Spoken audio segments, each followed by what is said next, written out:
Diguyur hujan deras membuat warga bergeming tetap berdiri mengular di antrean. Panjangnya antrean ratusan warga di stasiun pengisian bahan bakar umum Jalan Urip Sumoharjo, Samarinda demi mendapatkan LPG 3 kg yang langka hampir sepekan membuat jalan raya pun macet. Kelangkaan membuat harga gas melon di tingkat pengecer mencapai Rp50.000 per tabung. Pembelian wajib menggunakan KTP. 3 hari udah berarti nggak ada masak atau gimana gitu di luar? Berapa harganya Pak? 18. Kalau di luar sudah berapa harganya Pak?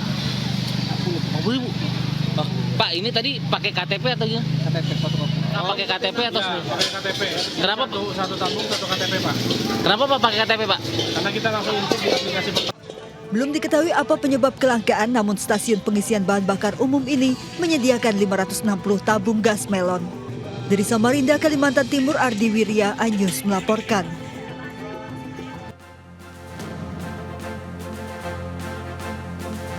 Suami penyanyi Bunga Citra Lestari, Tiko Aryawardana, dilaporkan ke polisi oleh mantan istrinya atas dugaan penggelapan dana 6,9 miliar rupiah.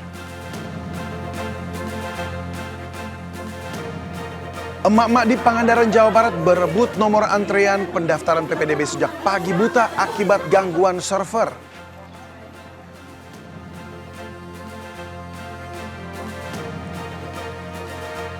Warga Jakarta Timur akan kena denda maksimal 50 juta jika ditemukan jentik nyamuk DBD di rumahnya.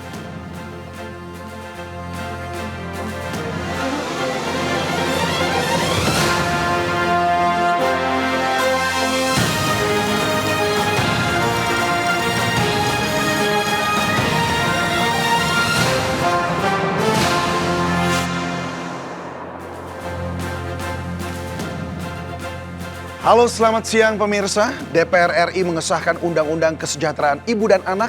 Ibu hamil berhak mendapat cuti melahirkan 6 bulan. Saya David Silahoy. Inilah seputar iNews Siang selengkapnya.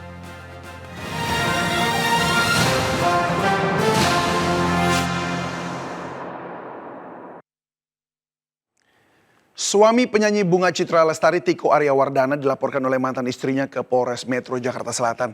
Tiko dilaporkan dalam kasus dugaan penggelapan dana 6,9 miliar rupiah.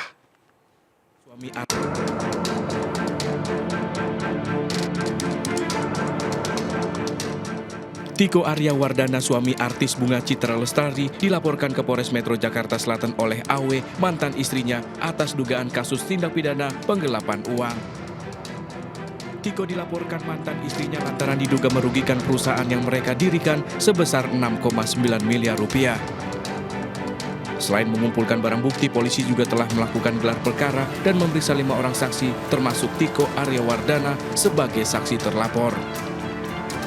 Hasilnya, penyidik menemukan unsur pidana dan memiliki 2 alat bukti cukup untuk meningkatkan perkara ke tahap penyidikan.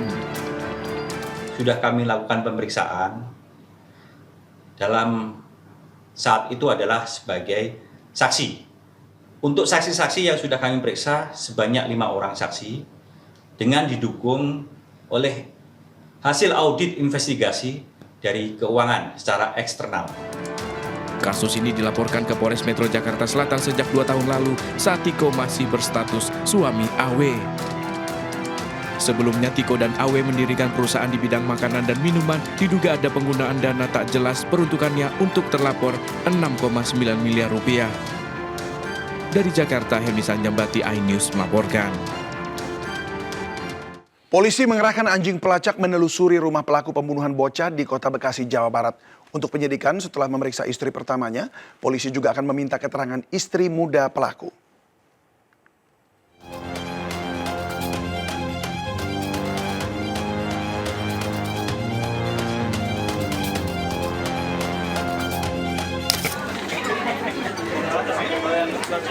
Untuk kelima kali, polisi menggelar olah TKP di rumah Didik Setiawan, pelaku pembunuhan bocah 9 tahun di Kampung Udik Ciketing, Bantar Gebang, Kota Bekasi, Jawa Barat. Anjing pelacak dikerahkan menelusuri rumah.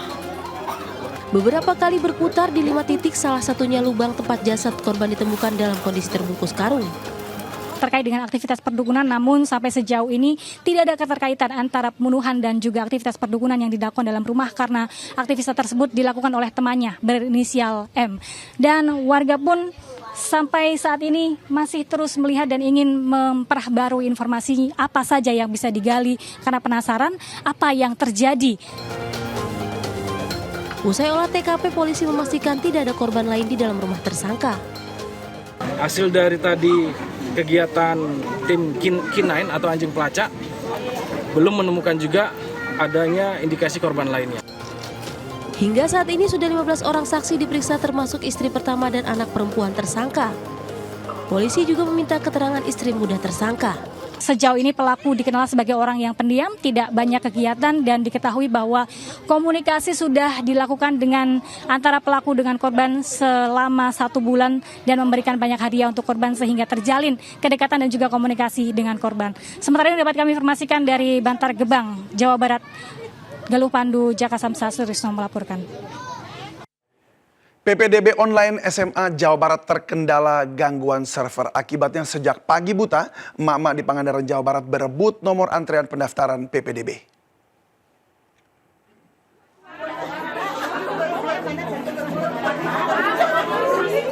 Sejumlah ibu berebut nomor antrian di SMA Negeri 1 Pangandaran Jawa Barat Selasa pagi membuat petugas kewalahan. Orang tua calon siswa ini nekat datang ke SMA N1 Pangandaran karena terkendala gangguan server harus mendaftar offline. Sekolah menampung semua dokumen persyaratan calon siswa yang datang. Daya tampung SMA ini 12 rombongan belajar atau 432 siswa. Pungak-pinguk. Terus ternyata udah sampai di sini di pending soalnya pendaftaran yang kemarin juga belum selesai gitu. Jadi ini nunggu yang ini selesai, yang kemarin baru ini nunggu nomor antrian. Pak Waris ya, kita di sini menampung semua yang datang ke sini untuk ditampung dokumennya dan nanti mungkin kerja lagi nih panitia untuk memasukkan data-data.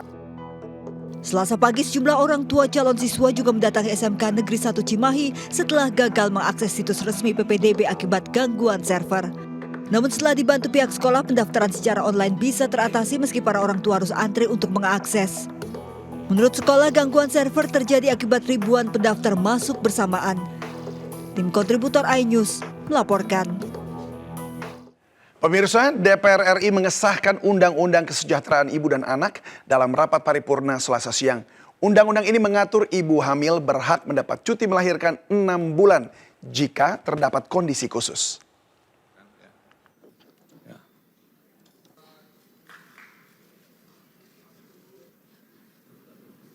Ya, silakan. Selanjutnya kami akan menanyakan kepada setiap fraksi apakah rancangan undang-undang tentang kesejahteraan ibu dan anak pada fase 1000 hari pertama kehidupan dapat disetujui untuk disahkan menjadi undang-undang. Setuju ya? Terima kasih. Selain pekerja swasta dan pekerja mandiri maupun freelance, pengemudi ojek online disebut-sebut juga akan dipotong pendapatannya untuk tapera. Pengemudi ojek online pun ramai-ramai menolak menjadi peserta tapera.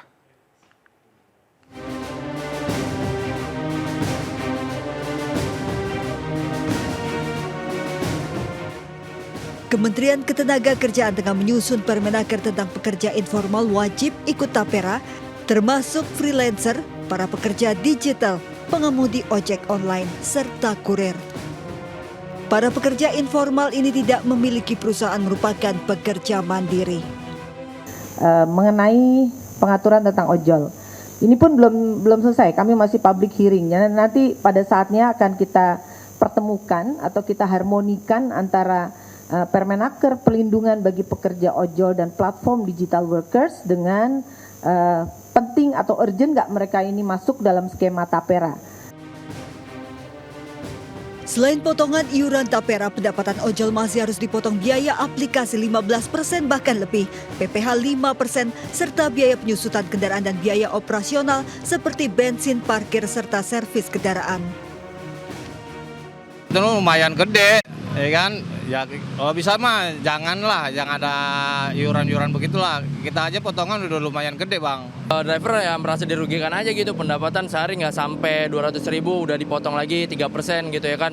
Ya jadinya kita ngerasa kayak rugi aja gitu, terus ke depannya juga kayak gimana kan kita nggak tahu nih uangnya buat apa, terus kayak gimana, takutnya disalahgunakan juga gitu ya kan.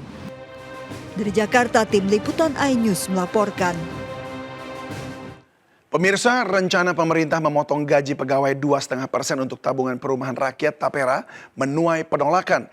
Masyarakat kelas menengah yang terhimpit berbagai tagihan bulanan akan semakin terjepit jika gaji mereka harus dipotong untuk Tapera.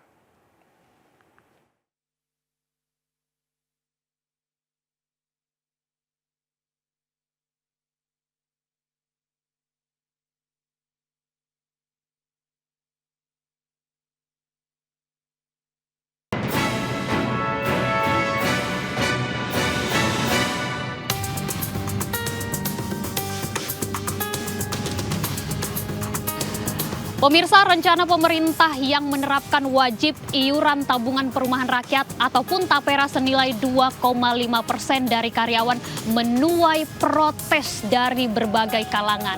Bukan tak berdasar, kebijakan ini dinilai tidak memberikan manfaat apapun. Tapera seakan menggerogoti gaji karyawan yang sudah tipis menjadi tiris. Berikut Rakyat Bicara.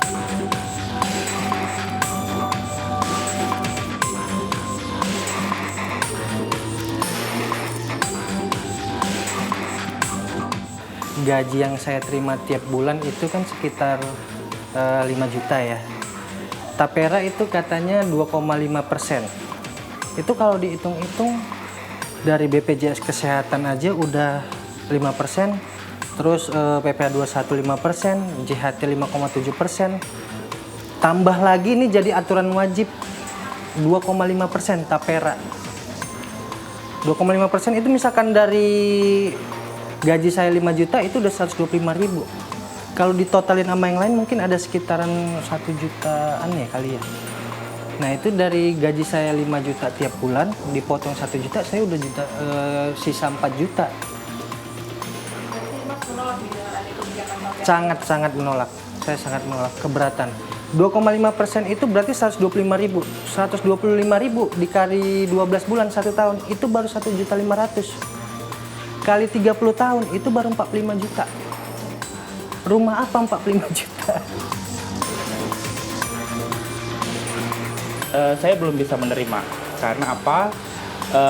Peruntukan dari Tapera ini belum jelas. Artinya dari segi kebijakan apakah nanti memang ketika ada potongan yang diberlakukan bagi setiap karyawan, apakah memang pada akhirnya karyawan tersebut mendapatkan atau ada jaminan mendapatkan rumah atau tidak. Lebih baik diberikan KPR dengan aturan yang jelas gitu loh. Artinya ketika sudah ada KPR kan kita sudah punya tujuan yang jelas. Oh rumah itu atau bentuk fisik bangunan yang sudah kita cicil dari awal gitu kan. Dimana potongan-potongan yang tadinya diambil memang diperuntukkan untuk KPR, bukan untuk nabung yang kita tidak tahu nih dari sekian banyak pekerja apakah semua pekerja nanti akan memiliki rumah.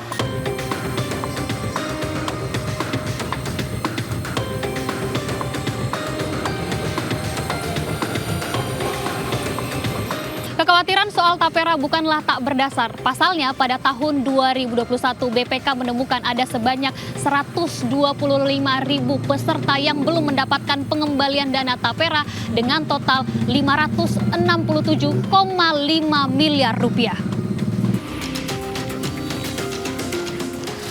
Meski dijanjikan kemudahan dalam mendapatkan rumah, nyatanya kena potongan gaji setiap bulan bukanlah hal mudah, terutama bagi karyawan kalangan menengah ke bawah. Wajar bila pro kontra mewarnai kebijakan ini. Dari Jakarta, Esra Ambarita, JB Jasin, iNews melaporkan.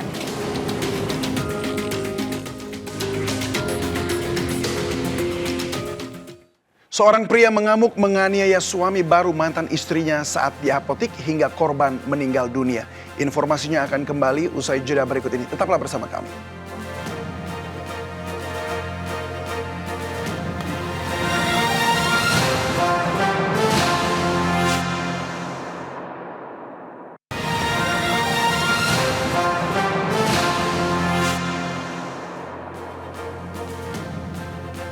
Terima kasih Anda masih bersama kami di seputar iNews Siang. Pemirsa, seorang pria di Bengkulu mengamuk menganiaya suami baru mantan istrinya saat di apotik hingga korban meninggal dunia. Sementara 2 orang di Tasikmalaya sengaja memesan taksi online untuk dirampok. Sadis, korban dibunuh dan jasadnya dibuang di hutan.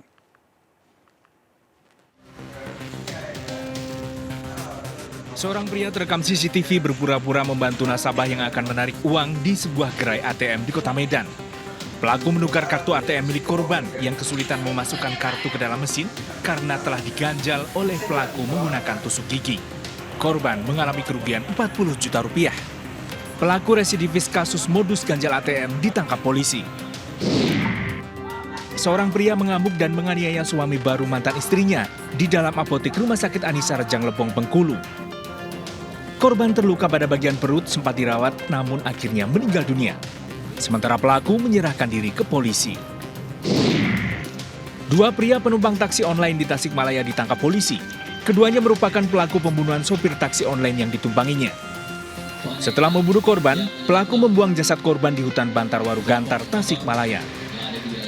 Kedua pelaku mengaku sengaja memesan taksi online untuk dirampok. Tim kontributor iNews melaporkan. Warga Jakarta Timur bakal dikenakan sanksi denda maksimal 50 juta rupiah jika ditemukan jentik nyamuk DBD di rumahnya. Penerapan sanksi denda maksimal 50 juta mengacu pada pasal 21 Perda nomor 6 tahun 2007 tentang pengendalian penyakit DBD. Namun sebelum dikenakan sanksi, warga yang rumahnya ditemukan jentik nyamuk saat pelaksanaan pemberantasan sarang nyamuk PSN akan diberikan surat peringatan terlebih dahulu. Pemberian surat peringatan sudah mulai diterapkan sejak akhir Mei. Tercatat ada 24 warga Jakarta Timur yang diberikan SP1. Paling banyak di Kecamatan Ciracas, Jatinegara, dan Matraman. Jika SP1 tidak diindahkan dan masih ditemukan jentik nyamuk, maka akan diberikan surat peringatan kedua. Jika sampai 3 kali surat peringatan, maka akan diajukan untuk sidang tindak pidana ringan.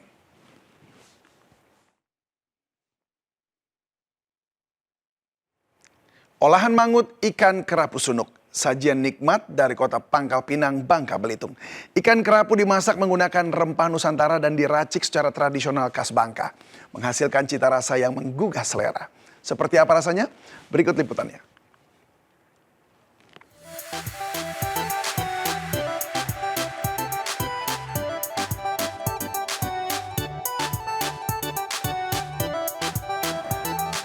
Kuliner mangut ikan kerapu sunuk merupakan salah satu sajian khas tradisional Bangka Belitung. Sajian ini memiliki cita rasa gurih dan lezat, menjadi incaran dan favorit wisatawan dari luar daerah. Mangut ikan kerapu sunuk ini memiliki cita rasa autentik dengan bumbu rempah-rempah khas Bangka.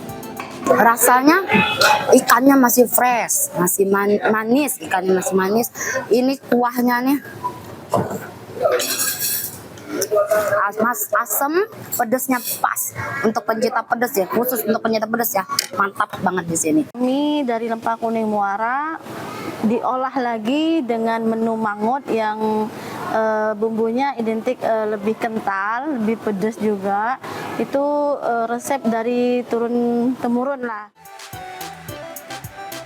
Kuliner ini merupakan pilihan tepat untuk dinikmati bersama keluarga dan teman-teman. Dari Pangkal Pinang, Bangka Belitung, Haryanto, iNews melaporkan.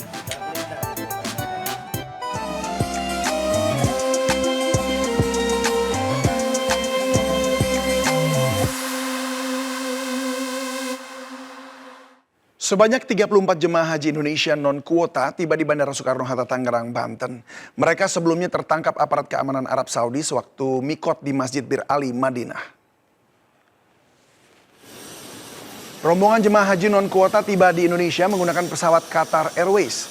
Berbeda dengan pemulangan jemaah haji non-kuota sebelumnya yang dikawal petugas KJRI Jeddah, kali ini rombongan jemaah pulang ke Indonesia tanpa pengawalan. Rombongan jemaah ini bukan dideportasi karena tidak ada berita acara deportasi dari pihak imigrasi Arab Saudi. Mereka dipulangkan ke Indonesia karena pemerintah Arab Saudi menganggap mereka menjadi korban pihak Biro Haji yang menjanjikan bisa berhaji meski tanpa visa haji. Hingga saat ini 3 orang koordinator jemaah masih ditahan di Arab Saudi.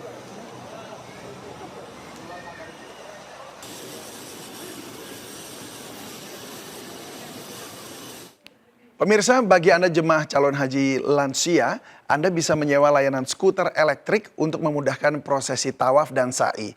Layanan skuter elektrik ini tersedia di lantai 3 Masjidil Haram.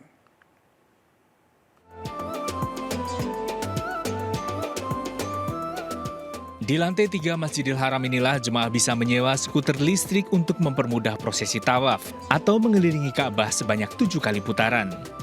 Skuter listrik ini disewakan mulai dari harga Rp57 atau Rp250.000.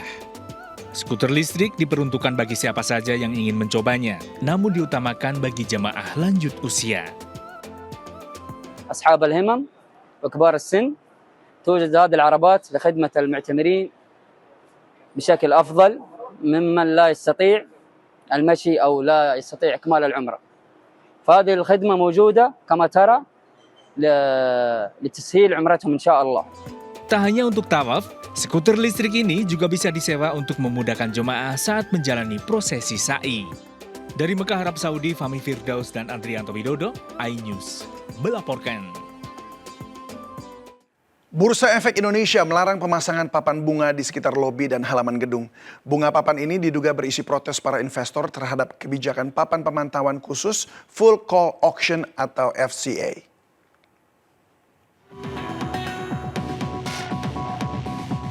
Beginilah tumpukan bunga papan di Bursa Efek Indonesia di kawasan SCBD Jakarta Selatan.